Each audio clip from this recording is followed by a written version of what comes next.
ಶ್ರೀಗುರುಭ್ಯೋ ನಮಃ.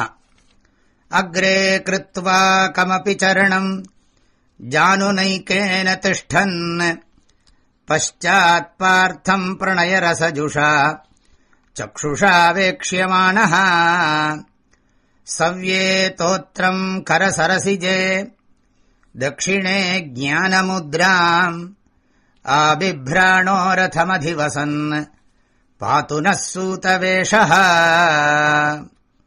ಓಂ ಪ್ರಪನ್ನಪಾರಿಜಾತಾಯ ತೋತ್ರವೇತ್ರೈಕಪಾಣಯೇ ಜ್ಞಾನಮುದ್ರಾಯ ಕೃಷ್ಣಾಯ ಗೀತಾಮೃತದುಹೇ ನಮಃ. ಯೇ ಹಿ ಸಂಸ್ಪರ್ಶಜಾ ಭೋಗಾಃ ದುಃಖಯೋನಯ ಏವ ತೇ ಆದ್ಯಂತವಂತಃ ಕೌಂತೇಯ ನ ತೇಷು ರಮತೆ ಬುಧಃ.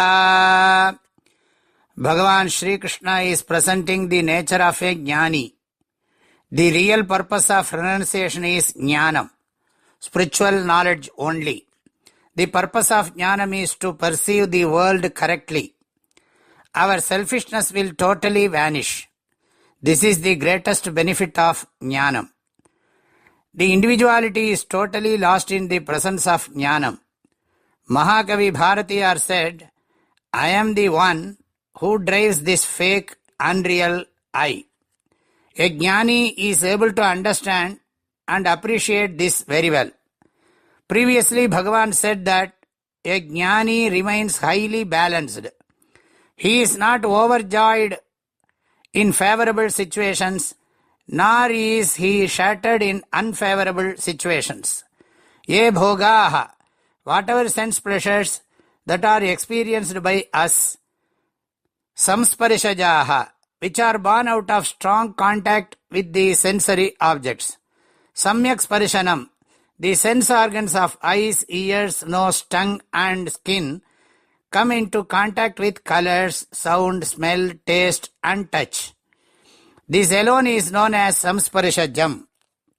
We already saw in the second chapter, matra sparishastu kaunteya shitoshna sukha dukkhadaha ಆಗಮಾಪಾಯಿನೋ ನಿತ್ಯಾಹ ತಾಂ ಸ್ಥಿತಿಕ್ಷಸ್ವ Bharat.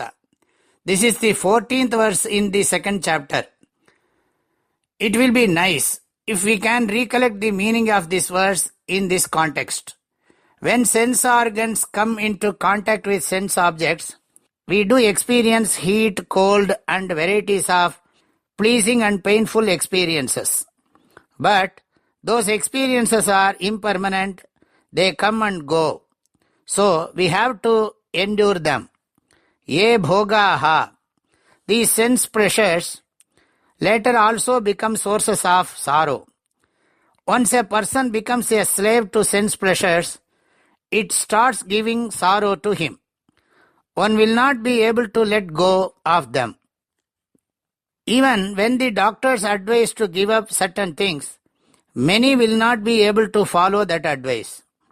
That causes pain and people around also start suffering because of one's craving for sense pleasures. Those who depend on us and those on whom we are dependent all suffer due to sense pleasures. That's why Bhagavan calls them as sources of sorrow. Samsparishaja bhogaha dukkhayonayaha eva. Hey Kaunteya, Bhagavan addresses Arjuna and says, Te bhogaha adyantavantaha. Those sense pleasures have beginning and end. While eating we feel joyful. But once we finish, the joy is also gone. We are unable to eat above a certain extent.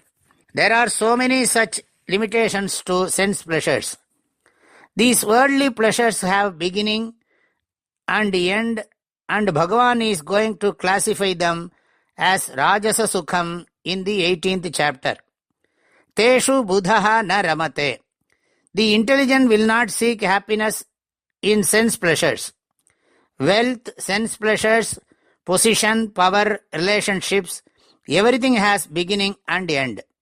Buddhaha, a person who has clarity in this knowledge, the one who uses his power of intelligence in a proper manner, will not go after sense pleasures.